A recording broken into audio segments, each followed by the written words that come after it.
जी अस्सलाम वालेकुम। उम्मीद है कि आप सब लोग खैरियत से होंगे। पाकिस्तान तहरीके इंसाफ अपना सोशल मीडिया कंट्रोल करेगी। ये मामला बाज़ाब्ता तौर पे पाकिस्तान तहरीके इंसाफ की पॉलिटिकल कमेटी इमरान खान साहब के सामने रखेगी। साफी इस तरह की खबरें रिपोर्ट कर रहे हैं और ये इस तरह की बातें हो भी रही हैं। हुकूमत की जानिब से बार बार तहफ़्फ़ुज़ात का इजहार किया जाता है। बड़ा क्वेश्चन ये है कि क्या पाकिस्तान तहरीके इंसाफ अपने सोशल मीडिया को कंट्रोल करेगी? वो कैसे सोशल मीडिया को कंट्रोल करेगी? अब ये इतनी बड़ी एक मिसपरसेप्शन है, या जिसे आप कह सकते हैं कि गलत फहमी है, कि जैसे कोई सोशल मीडिया का एक बटन लगा हुआ है, उसको ऐसे करेंगे तो वो बंद हो जाएगा, ऐसे करेंगे तो वो ऑन हो जाएगा। सोशल मीडिया किसी के भी कंट्रोल में नहीं है। पाकिस्तान तहरीके इंसाफ छोड़ के अगर सारी जमातें मिलकर भी फैसला कर लें कि हमने सोशल मीडिया को कंट्रोल करना है और सोशल मीडिया पे अब ये नहीं होगा वो नहीं होगा, ऐसा नहीं हो सकता। कोई भी जमात, कोई भी ऑर्गेनाइजेशन, कोई भी मुल्क, कोई भी हुकूमत वो सोशल मीडिया को कंट्रोल नहीं कर सकती। तो इस चीज को बिल्कुल क्लियर होने की जरूरत है। हाँ, आपके अपने जो अकाउंट हैं, आपके जो मेन अकाउंट्स हैं या आपकी लीडरशिप के अकाउंट्स हैं, उसके ऊपर आप कह सकते हैं कि जी हुकूमत पे तनकीद ना करें, ये ना करें, वो ना करें। लेकिन ये जो बड़े बड़े अकाउंट हैं जो सोशल मीडिया पे करते हैं तनकीद, हुकूमत के ऊपर तनकीद करते हैं, दीगर बातें करते हैं, सियासी बातें करते हैं, ये तभी रेलिवेंट है कि अवाम इनको फॉलो करती है, अवाम इनको रीट्वीट करती है। वो बड़ा अकाउंट जो है वो ट्वीट नहीं करेगा। अगर कोई आम सा बंदा है वो हुकूमत पे तनकीद करेगा तो उसको भी उतनी सी रीट्वीट्स मिल जाएंगी। या फिर अगर हुकूमत का बयानिया चल रहा है, हुकूमत के लोग ज्यादा हमायती हैं, तो अगर हुकूमत के हक में कोई बात करेगा तो उसको भी सोशल मीडिया के ऊपर एक तरह से हौसला अफजाई उसकी की जाएगी। तो ये परसेप्शन जो है और ये तासुर के जैसे सोशल मीडिया को कंट्रोल किया जा सकता है और एक बंदा बैठा हुआ तमाम सोशल मीडिया कंट्रोल कर रहा है, ऐसा नहीं है। अब सोशल मीडिया के हवाले से बहुत सारी चीजें गर्दिश करती रहती हैं। बहुत सारे दोस्त मुझे सोशल मीडिया के हवाले से मैसेज भी करते हैं कि जी वो देखें सोशल मीडिया के ऊपर वो कंटेंट बन रहा है। एक तरफ तो ये सियासी मामला है ना, बहुत सारे लोग मैसेज करके कहते हैं जी वो देखें फलाने डॉक्टर साहब ने भी वीडियो बनाई है, फलाने ने भी बनाई है, आप भी इस पे बात करें कि जी ये यूट्यूब के ऊपर किस किस्म का कंटेंट चल रहा है। एक तरफ सियासी कंटेंट है, दूसरी तरफ जी वो कहते हैं ये देखें जी वो कोई रजब भट्ट साहब हैं, वो कोई डकी भाई हैं, कोई फलाना है, कोई फलाना है, वो ये कर रहे हैं, ये कैसा कंटेंट बन रहा है, इसके ऊपर बात होनी चाहिए। भाई मसला ये है कि सोशल मीडिया पे रजब भट्ट साहब हों या डकी भाई साहब हों या कोई और हों, मैंने कभी उनका नहीं देखा, लेकिन भाई उनका राइट है, वो बनाए। अगर आपको नहीं पसंद आप ना देखें, अगर आवाम को पसंद नहीं आएगा तो आवाम उनका कंटेंट नहीं देखेगी। तो जिसने जो बनाना है वो उसकी मर्जी। अब ये जो अजीब सी हमारे जहनों में एक वो बन गई कि हमने कंट्रोल करना है, कि वी आर वेरी सर्टन कि how others should live their lives, कि दूसरों को कैसे अपनी जिंदगी गुजारनी है। और भाई आप अपनी मर्जी के मुताबिक अपनी जिंदगी गुजारें, आपको क्या है कि दूसरा क्या कर रहा है। तो उसी ये जो हमारा रवैया, ये मैं इसलिए कह रहा हूं कि हम जहां पे हुकूमत पे तनकीद करते हैं कि जी हुकूमत कह रही है कि ऐसा नहीं होना चाहिए, या वो ये रेगुलेशन करने की कोशिश कर रही है, या वो ऐसी पाबंदी लगाने की कोशिश कर रही है, हम अपनी जाती जिंदगी में भी तो ऐसे हैं। हमें तकलीफ हो जाती है जो भी हमारी मर्जी के बगैर चीज है या हमारी मर्जी के खिलाफ चीज है, जी वो ऐसा कॉन्टेंट ना हो, वैसा ना हो। भाई आजाद माशरों में, आजाद दुनिया में रहने की कीमत आपको अदा करनी पड़ती है। अगर आपको पसंद है कंटेंट तो वो आप देखें या ना देखें।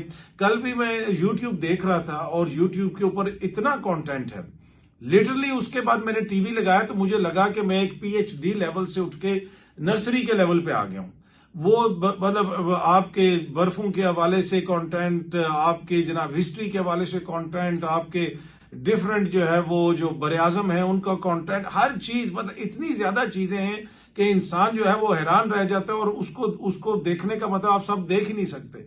और इधर टीवी पे हम क्या दिखा रहे हैं, दुनिया भर में यही प्रॉब्लम है, टीवी इररेलेवेंट होता जा रहा है। तो ये अगर किसी का है कि जी तहरीक इंसाफ अपना सोशल मीडिया कंट्रोल कर लेगी और तहरीक इंसाफ का जो सोशल मीडिया कंट्रोल होगा तो वो सारा मामला कंट्रोल हो जाएगा, ऐसा नहीं है। ओवरऑल जब चीजें तब्दील होती हैं तो उसके साथ ही चीजें तब्दील होंगी। जो बयानिया है वो अवाम लेके चलती है, कोई एक सियासी जमात लेके नहीं चलती।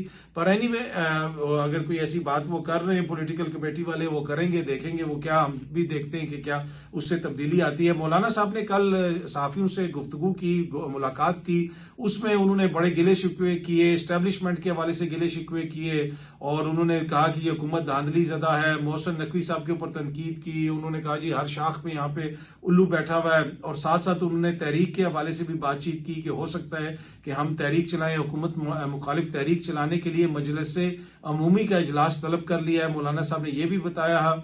उसके साथ साथ उन्होंने कहा कि ईद के बाद इस हवाले से मजीद पेशरफ्त होगी, जो भी फैसला होगा। उनका कहना था कि हुकूमत और पार्लियामान खटपुतली हैं और वजीर आजम, सदर, वजीर दाखिला अहल नहीं, मौजूदा हुक्मरान इलेक्शन जीत कर नहीं आए। इसी तरह उन्होंने असेंबलियों को भी जाली करार दिया। उन्होंने कहा कि रियासत खतरे में है। हैरत है कि हम अपोजिशन में बैठकर हमें फिक्र है, हम सोच रहे हैं, जबकि हुकूमत मुल्क का क्यों नहीं सोच रही। वजीर आजम अफ्तार के लिए दावत दे रहे हैं मगर मुल्की मसाइल पर बात क्यों नहीं करते। ये भी मौलाना साहब ने कहा। उसके साथ साथ मौलाना ने कहा कि पीटीआई के साथ इत्तेहाद होगा या नहीं होगा, इस हवाले से भी आगे बातचीत बढ़ेगी। देखते हैं कि ईद के बाद क्या फैसला होता है। उन्होंने जो काबुल एयरपोर्ट धमाके में मुलविस मुलजिम के हवाले से जो पाकिस्तान ने हवाले किया, उसका भी जिक्र किया। ये सामने एक्सप्रेस न्यूज भी इसको रिपोर्ट कर रहा है। मैं थोड़ा सा आपको पढ़ के भी सुना देता हूं।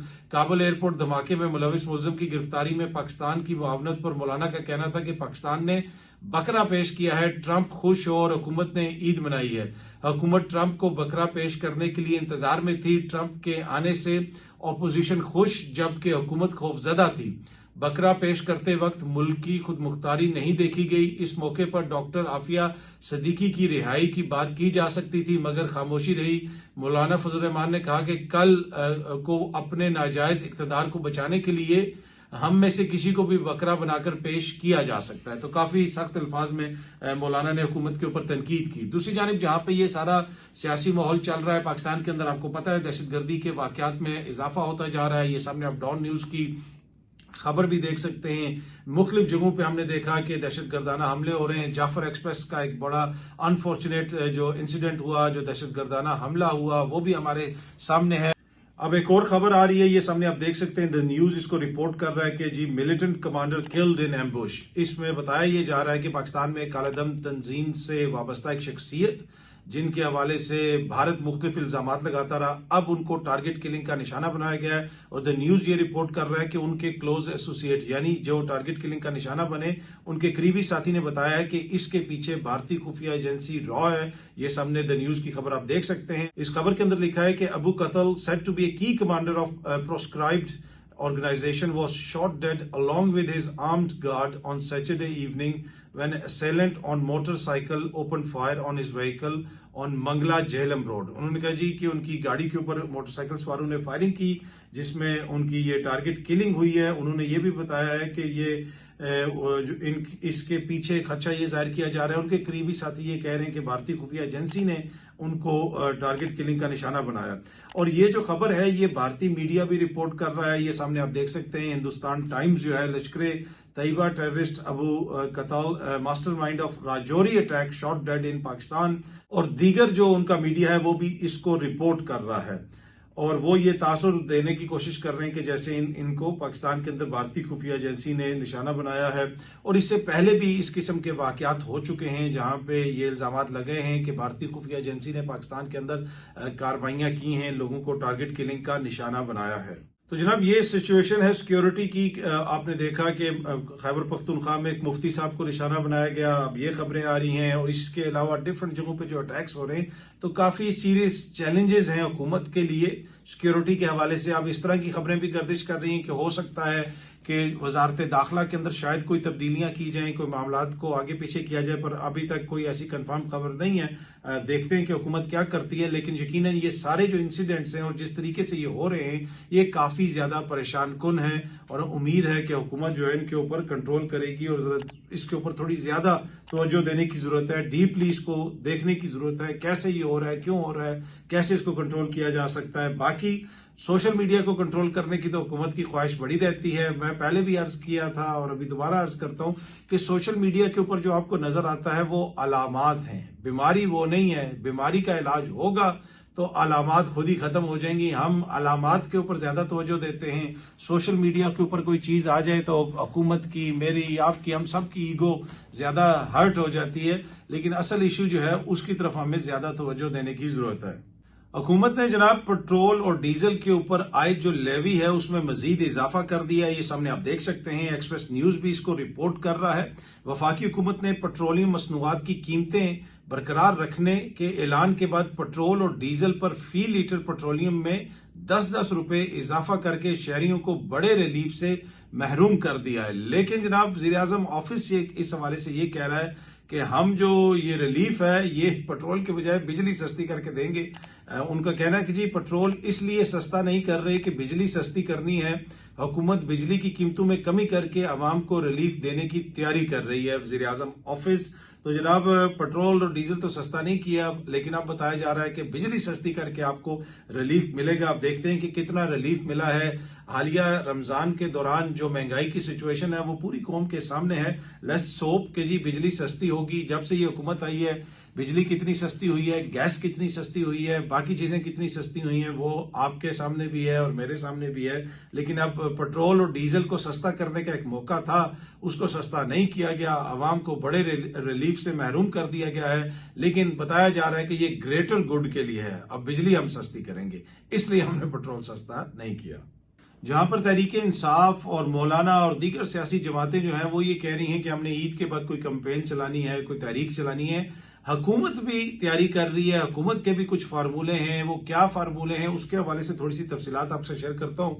एक तो हुकूमत की ख्वाहिश है कि किसी तरीके से पाकिस्तान तहरीक इंसाफ के अंदर फॉरवर्ड ब्लॉक बन जाए, और फॉरवर्ड ब्लॉक बन जाए मरकज के अंदर। जब फॉरवर्ड ब्लॉक बन जाएगा मरकज के अंदर तो अली अमीन को भी इमरान खान साहब तब्दील नहीं कर सकेंगे खैबर पख्तूनख्वा के अंदर। अच्छा, अब इस तरह की भी बातें हो रही हैं कि अली अमीन साहब को भी ये कहा जा सकता है कि अगर आपको इमरान खान साहब ओहदे से अलहदा करते हैं तो आप कितने लोगों को साथ लेके आ सकते हैं। ये बाकायदा हुकूमती शख्सियात इस किस्म की बातें कर रही हैं। मैं ये नहीं कह रहा कि कोई फॉरवर्ड ब्लॉक बन गया है या तहरीक इंसाफ के लोगों ने जमात को छोड़ दिया है, लेकिन ये सारी चीजें जो है ये ऑप्शंस जेर गौर हैं। और परवेज खटक साहब को लाने का भी ये मकसद है कि खैबर पख्तूनख्वा के अंदर भी एक फॉरवर्ड ब्लॉक बनाया जाए।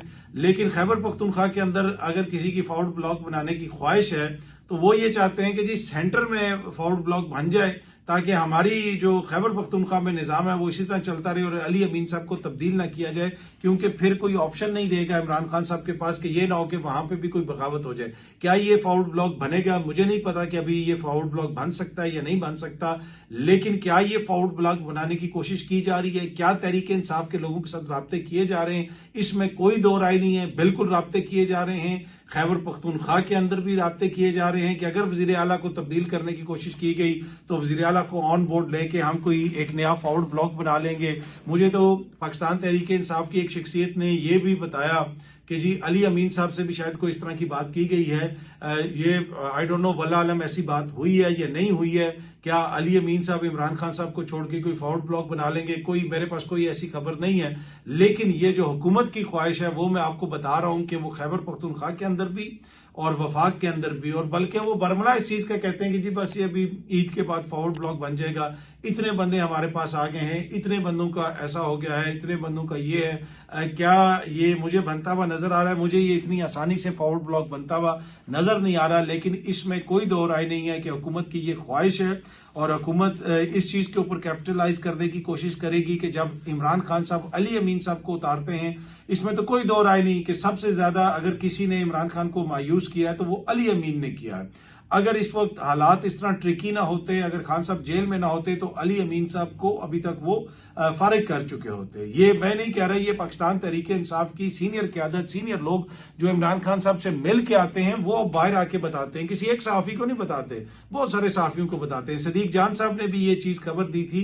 कि उनको भी किसी शख्सियत ने बताया कि इमरान खान साहब जब बाहर आएंगे वो ना सिर्फ अली अमीन को वजारते आला से उतारेंगे बल्कि उनको जमात से भी निकालेंगे, और उनके आगे पीछे जो उनके असिस्टेंट बने हुए हैं उनके साथ भी इसी किस्म का सलूक होगा, ये वो कहते हैं। अब ऐसा होगा या नहीं होगा एक अलग बहस है, लेकिन क्या इमरान खान अली अमीन साहब से मायूस हैं? बिल्कुल मायूस हैं, बड़े सख्त किस्म के मायूस हैं। मेरे ख्याल में सबसे ज्यादा मायूस ही वो उनसे हैं। वो ये समझते हैं कि हुकूमत के ऊपर से ये जो दबाव हटा है और दबाव तहरीक इंसाफ के ऊपर आ गया है, उसमें अगर किसी का मरकजी किरदार है तो वो अली अमीन और उसके आगे पीछे जो सेंटर में ओहदे रखे हैं, जिन्होंने जमात के अंदर ओहदे हैं, और उनके आगे पीछे फिरने वाले जो लोग हैं जो खैबर पख्तूनख्वा में बैठे हुए, वो उनका इसमें बड़ा कलीदी किरदार है। और खान साहब उस हवाले से बरमला इस चीज का इजहार करते हैं और मायूसी का भी इजहार करते हैं उसके ऊपर। अब लेट्स सी आगे क्या होता है। तहरीक इंसाफ एक बड़ी तहरीक चलाना चाहती है ईद के बाद, और हुकूमत के दोस्त जो हैं वो ये बता रहे हैं कि जी बस फॉरवर्ड ब्लॉक आया ही आया।